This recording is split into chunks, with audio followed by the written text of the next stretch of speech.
hello guys अखा गारथ'नाय नङा दे guys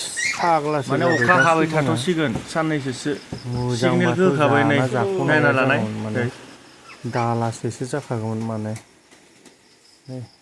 गथ'आ सिलंजों गेलेदों सिलंनि गेजेराव हाबनानै माबोरै गिलायाखै बियो नुदोंना कौटि सिलं नै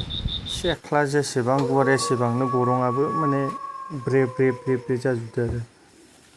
नायनाय ओरैबायसा एम्फौआ पुस्था नाय ओरैबायदि मोनजाखाबाय दिनै बिसोरो जाना जाख'लायनो हायाखै मानैसोआथ' जाखांनानै होलांखाबाय थाबायलायनो हायाखै मासेयाथ' दहाय गोलाव जाना उन्दुना थादों जाहै जानानै उदै बुंलांजोबगोनसो आं बेजोंनो बिराद टाइम पास खालामबाय गाइस नायनाय एसे मोजां मोनोलै नायनानै बाथ्रायाथ' बोरैबायदि जाहैबाय माने दैबाना जानायनि सम्भाबना दं बायदि मोनदां बिसोरो एडभान्स सिगनेल मोनखायोना गाइस जिब जुनार बायदि एम्फौ एनलाफोराबो एडभान्स सिगनेल मोनखायो मा जानो थांगासिनो दं बेनिखायनो बिसोरो ओंखारबोजोबखादों माने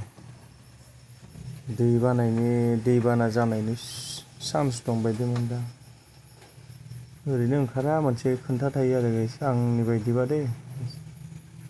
नायनाय गाबोन समनियाफोर अखा हायोबा साननानै लादो माने बाथ्राया थार होननानै अखायाथ' गारनाय नंला बायदि मोनदां माने एसे हाबाय थागोन खोमा बेनिखायनो माने सिलंफोराबो गिखाबाय जों गब'जोबसिगोनलै